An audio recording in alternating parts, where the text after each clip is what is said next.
अस्सलाम वालेकुम नाज़रीन, मैं हूं काशिफ महमूद भट्ट। एबीटी न्यूज़ के एक और एपिसोड के साथ दोबारा फिर हाजिर हैं। काफ़ी ज़ोर शोर है। नेशनल T20 भी मुकम्मल हो गया। बड़ा बेहतरीन तरीके से तमाम प्लेयर्स ने, ऑफिशियल्स ने बड़े बेहतरीन से तमाम SOPs और प्रोटोकॉल्स के साथ सब पे अमल किया और एक इंटरनेशनल लेवल पे पाकिस्तान का बहुत ही अच्छा मैसेज गया कि क्योंकि पाकिस्तान दूसरा कंट्री हुआ जिसने इंग्लैंड के बाद डोमेस्टिक क्रिकेट अपनी शुरू कर दी कोविड के बाद। बड़ा बेहतरीन एजाज़ है। और दूसरी चीज़ से बहुत सी चीज़ें सुनने में आ रही हैं कि ज़िम्बाब्वे क्रिकेट टीम पाकिस्तान पहुंच चुकी है और वो क्वारंटाइन में है और कल से वो प्रैक्टिस भी अपनी शुरू कर देंगे। और पाकिस्तान टीम को भी आज गद्दाफ़ी स्टेडियम लाहौर में रिपोर्ट करने की कह दिया गया है कि जी तरबियती कैंप शुरू होने लगा है। लिहाजा बहुत सी क्रिकेट हमारे होम ग्राउंड्स में होने को बिल्कुल तैयार है। तो लिहाजा इसी टॉपिक को मद्देनज़र रखते हुए आज हमने एक बार फिर अपने बेहतरीन दोस्त और बेहतरीन खिलाड़ी जिनको मैं लेफ्टी मोहम्मद यूसुफ कहता हूं, उनको दोबारा दावत दी है। और मैं स्ट्रेट अवे अस्सलाम वालेकुम फ़हद, कैसे हैं आप? खैरियत से हैं? मैं शो में दोबारा आपको खुश आमदीद कहता हूं। खैरियत से हैं आप? जी वालेकुम अस्सलाम काशिफ महमूद भट्ट साहब, अल्हम्दुलिल्लाह मैं ठीक। आप सुनाएं, खैरियत से हैं? थैंक यू वेरी मच, आपने मुझे अपने शो का हिस्सा बनाया। जी फ़हद, मुझे सबसे पहले जो पूछना है कि सबसे पहले बताइए कि जो हमारा नेशनल डोमेस्टिक T20 हुआ इसके बारे में बताइएगा जी, कैसा हुआ, कैसा रहा? कुछ प्लेयर नज़र आए हमें, देखे हमने। और दूसरा ये बताइएगा, जो बहुत सी खबरें सुनने में आ रही कि जो कैप्टन्स बनाए गए थे इन लोगों ने सही बनाए थे? पाकिस्तान क्रिकेट बोर्ड के सिलेक्टर्स ने जो डोमेस्टिक के कैप्टन्स बनाए सही बनाए थे? इनका जी बताइएगा। बिल्कुल, T20 स्टैंडर्ड वाइज तो बहुत बेहतरीन था, अच्छा टूर्नामेंट रहा है। और पाकिस्तान क्रिकेट बोर्ड ने जो कप्तान बनाए हैं वो पाकिस्तान को रिप्रेजेंट कर रहे थे, तो ये एक अच्छा साइन है पाकिस्तान क्रिकेट के लिए कि जो नेशनल टीम के प्लेयर हैं जो पाकिस्तान को रिप्रेजेंट कर रहे हैं वो आके डोमेस्टिक क्रिकेट खेल रहे हैं। एक अच्छा साइन है और उससे ये होगा कि जो हमारे यंगस्टर हैं उनको सीखने का बहुत ज़्यादा मौका मिलेगा। ये एक पॉजिटिव चीज़ थी और टूर्नामेंट जो है वो बहुत बेहतरीन रहा है। जी फ़हद, हमें बताइएगा कि अभी पाकिस्तान क्रिकेट बोर्ड के अनाउंस किया है ज़िम्बाब्वे टूर का, उसके बाद सुना इंग्लैंड भी आ रही है। तो ये बताइएगा कि आप ज़िम्बाब्वे के पाकिस्तान पहुंच चुकी है, बताइएगा कि आप इस टूर को कैसा देख रहे हैं और ये पाकिस्तान क्रिकेट के लिए कैसा है? इसके बारे में अपने ख्यालात का इज़हार कीजिएगा प्लीज़। जी ज़िम्बाब्वे का टूर है पाकिस्तान का, तो अच्छी चीज़ है, पाकिस्तान में क्रिकेट की वापसी हुई है। तो इसमें यह है कि यंगस्टर्स को ज़्यादातर चांस देना चाहिए। तो पाकिस्तान क्रिकेट के लिए बहुत अच्छी सूरत हाल है इस टाइम, अपने टैलेंट को सामने लाएं, क्योंकि ऑपोजिशन जो है इतनी कोई स्ट्रॉन्ग साइड नहीं है, तो इनको यूटिलाइज़ करने चाहिए अपने यंग प्लेयर्स। जी फ़हद, ठीक। अच्छा फ़हद, हमें ये बताइएगा कि पाकिस्तान क्रिकेट बोर्ड के चीफ सेलेक्टर मौलवी मिसबाह उल हक साहब ने जाते जाते अपने, क्योंकि उन्होंने चीफ सिलेक्शन के अहदे से इस्तीफ़ा दे दिया है, तो आप बताइए कि जाते जाते उन्होंने जो टीम अनाउंस की है इसके बारे में बताइएगा कि कैसी टीम अनाउंस की है? कुछ प्लेयरों के साथ ज़्यादती नहीं हुई? क्या कहेंगे आप, जो टॉप परफॉर्मर थे डोमेस्टिक के भी, इस T20 के भी, उसके बारे में बताइएगा कि सिलेक्शन के बारे में हमें कुछ समराइज़ कर दें। सिलेक्शन कुछ ऐसा है कि इसमें मेन परफॉर्मर जो अब्दुल्ला शफीक है, जैसे उन्होंने नेशनल टीम के अंदर लिया है, तो इसी तरह से दानिश अजीज़ थे, उन्होंने भी बड़ा अच्छा परफॉर्म किया, फॉर्म में थे। उनको भी नेशनल टीम में लेना चाहिए था, इन्हें उनको चांस देना चाहिए था, जो कि यंग हैं अभी, उनमें टैलेंट है। तो इस तरह के जो क्रिकेटर हैं वो पाकिस्तानी टीम में होने चाहिए। उसके अलावा जो बात किया है कि हमारे जो चीफ सेलेक्टर हैं उनकी एक अपनी साइकी है, वो माशाल्लाह से बड़ी क्रिकेट खेले हैं, समझदार हैं। तो 2-3 ऐसे उन्होंने जो प्लेयर रखे हैं, मेरा नहीं ख्याल कि उनको इस ज़िम्बाब्वे की हल्की सी जो टीम है जो पाकिस्तान के टूर पे आ रही है उसमें नहीं होना चाहिए था। उनको रेस्ट देना चाहिए था। टोटली जो है यंग प्लेयर है, उनको यूटिलाइज़ करना चाहिए था जो परफॉर्म कर रहे हैं। अच्छा फ़हद, एक चीज़ मुझे बताइएगा प्लीज़ कि देखें कि टीम में आना, टीम में जाना एक इन आउट सिलेक्शन का सिलसिला जारी रहता है, लेकिन मुझे एक चीज़ समझ नहीं लगी। मैं भी पिछले 24 साल से क्रिकेट में हूँ, आप भी माशाल्लाह 24-25 साल से क्रिकेट में है। मुझे इस चीज़ का बताइए कि हमारे साबका कप्तान सरफराज टीम से ड्रॉप हुए, ये मुझे बताइएगा कि क्या उनकी परफॉर्मेंस सबके सामने, उनका फिटनेस लेवल सबके सामने, ये मुझे बताइएगा कि क्या वजह है कि उनकी कि कुछ ख़ास लोग एक चैनल पे आके कहते हैं जी कि उसको क्यों ड्रॉप किया गया? इसके बारे में बताइएगा कि आप इसके बारे में क्या कहेंगे? उन सरफराज की परफॉर्मेंस आपके सामने है कि कैसा है? ये क्यों शोर मचाते हैं ये लोग? सरफराज अहमद की बड़ी अच्छी परफॉर्मेंस रही है एज ए कैप्टन पाकिस्तान के लिए। उन्होंने बहुत से इवेंट्स पाकिस्तान को जितवाए हैं। तो एक आप देखें, कप्तान है, उसको एकदम से साइड लाइन नहीं कर सकते। ऊपर से आप कहते हैं कि हमने उनको सिग्नल दे दिया डोमेस्टिक क्रिकेट का, तो उनको टीम में होना चाहिए ताकि उनको भी कॉन्फिडेंस रहे कि मैं पाकिस्तान टीम का हिस्सा हूँ। ना कि जिस तरह के इंग्लैंड का टूर रहा है उनके लिए, इस तरह की चीज़ नहीं होनी चाहिए। सरफराज अहमद की बड़ी सर्विसेज हैं पाकिस्तान के लिए और वो एक ईमानदार खिलाड़ी हैं, बड़े अच्छे इंसान हैं। तो लोग जो हैं उनकी फ़ैन फॉलोइंग बहुत है, लोग उनके लिए बोलते हैं क्योंकि उन्होंने पाकिस्तान को। बिल्कुल ठीक। अच्छा, हमें फ़हद ये बताइएगा कि अभी पाकिस्तान क्रिकेट बोर्ड ने हमारे जाते जाते चीफ सेलेक्टर ने एक new vice captain Pakistan cricket team को दे दिया है, शादाब खान। उसके बारे में बताइए कि अपने ख़यालात का इज़हार करें कि शादाब खान वाइस कप्तान के लिए ठीक चॉइस है, क्योंकि आप देखें ना कि वाइस कप्तान उसको रखना चाहिए जो टॉप परफॉर्मर हो, टीम के लिए हर वक्त परफॉर्म करता हो और उसकी अपनी टीम में जगह बनती हो। कि आपके ख़्याल में शादाब खान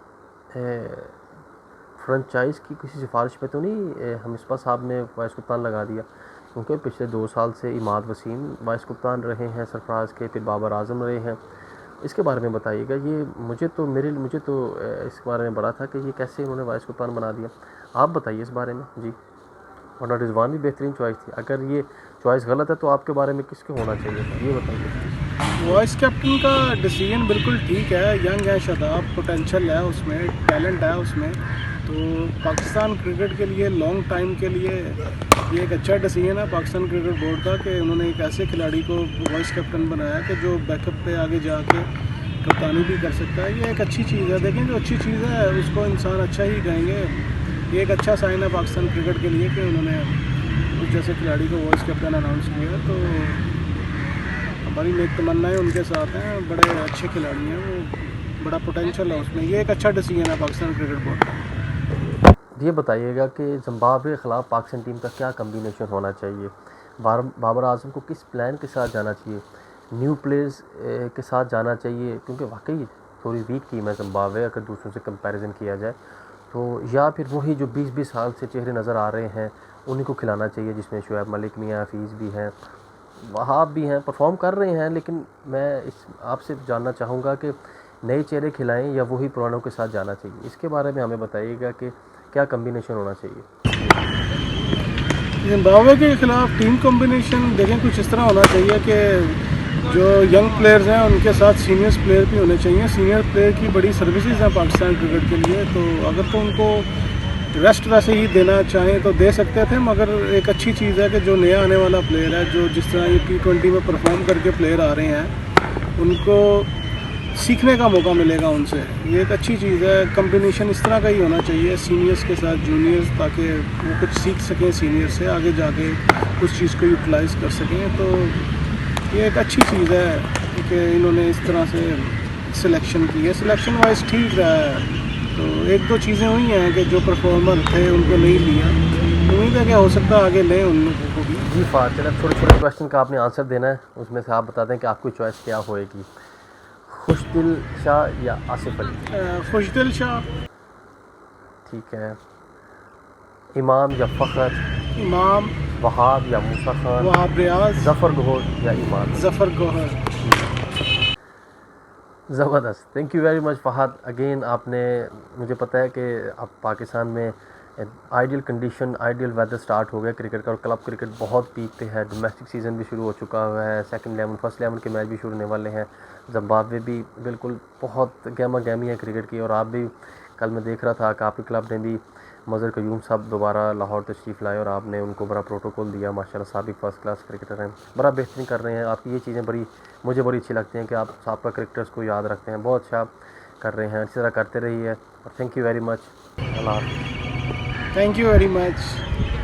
अस्सलाम वालेकुम, अल्लाह हाफ़िज़। जी नाज़रीन, आपने साबिक first class cricketer Fahd ul Haq साहब की बातें सुनी, बड़ी बेहतरीन और बड़ी अच्छी बातें। ख़ास तौर पे सिलेक्शन के बारे में उन्होंने जो गुफ्तगू की, मुझे बड़ा अच्छा लगा कि परफॉर्मर को अगर चांस ना मिले तो वो डिसहार्ट होता है, और दूसरे देखने वाले जो अपकमिंग क्रिकेटर्स होते हैं वो भी देखते हैं कि अगर परफॉर्म करके भी चांस ना मिला, अगर सिलेक्शन क्राइटेरिया ऐसा ही रहा, तो फिर मेहनत करने का या काम करने का क्या फ़ायदा। फिर उनके दिल भी थोड़े से डगमगा जाते हैं, उनकी सोच भी डगमगा जाती है। तो लिहाजा इन तमाम चीज़ों को मद्देनज़र रखते हुए कि प्लीज़ परफॉर्मर को इज़्ज़त दो, क्योंकि ये मेरे ख्याल से कहना है कि अगर पाकिस्तान क्रिकेट में अगर 4 डे और 1 डे की परफॉर्मेंस को नहीं देखा जाएगा, सिर्फ लाइव टीवी मैचेस T20 के देख के टीम बना ली जाएगी, तो फिर मेरे ख्याल से सारी डोमेस्टिक सीज़न बंद कर से T20 के 3-4 टूर्नामेंट करवा लिया करें। 4 डे 1 डे या 3 डे कराने का कोई मकसद नहीं है। बड़ी काबिल गौर बात है ये कि बस टीवी पे मैचों पे जो परफॉर्म करते हैं उनको सिलेक्शन के लिए ले लेते हैं, जिनका जैसे नुमान अली ने 50 से ऊपर विकेटें लिए, वो घर बैठ के टीवी पे मैच देखते रहे, लाइव टीवी के जो फर्स्ट 11 के मैच हैं। इमरान भट्ट टॉप परफॉर्मर थे, किसी सिलेक्शन में किसी जगह नज़र नहीं आ रहे, 950 से ऊपर रन किए हुए थे। उस तरह बहुत से प्लेयर हैं जिन्होंने 4 डे 1 डे में परफॉर्म किया, लेकिन वो राह ही तकते रहते हैं कि कब हमें कॉल आए, क्योंकि वो 4 डे और 1 डे के 3 डे के परफॉर्मर हैं। तो लिहाजा इस चीज़ को बहुत मद्देनज़र रखना चाहिए। और दूसरा ये भी देखना चाहिए कि आपने वाइस कप्तान अनाउंस किया है, तो वाइस कप्तान उसको बनाए जिसको अपनी रीजन या उसका स्टेट भी कप्तान बनाए। अब शादाब खान अपनी स्टेट के वाइस कप्तान है, तो अगर आपने उनको वाइस कप्तान बनाना है तो उसको प्लान लेके आए ना, उसको अपनी टीम का कप्तान बनाए ताकि उसको कप्तानी का एक्सपीरियंस हो। और खुदा न खासा बाबर अगर अनफिट होते हैं तो शादाब को टीम संभालने की काबिलियत उसमें हो, ना कि सिर्फ फॉर द टाइम बीइंग। लिहाजा एक प्रॉपर प्लान इसमें भी लेके आएँ, क्योंकि सारी नेशनल हाई परफॉर्मेंस सेंटर में इंग्लैंड के लोग आके बैठे हुए हैं, यानी कि ब्रिटिश पाकिस्तानी बैठे हुए हैं। तो लिहाजा इस पर भी एक प्लान बनाएं कि जी कि उसको वाइस कप्तान के लिए तैयार करें। जो एक जैसे मैं तो मोहम्मद रिजवान के हक़ में जाऊंगा कि मोहम्मद रिजवान परफॉर्मर भी हैं, कप्तानी का भी एक्सपीरियंस है, फर्स्ट क्लास डोमेस्टिक के बड़े अच्छा कप्तान रहे हैं, पाकिस्तान ए के बड़े अच्छा कप्तान रहे, एमर्जिंग के कप्तान रहे हैं, अंडर 19 में अपने रीजन के स्टेट के कप्तान रहे हैं।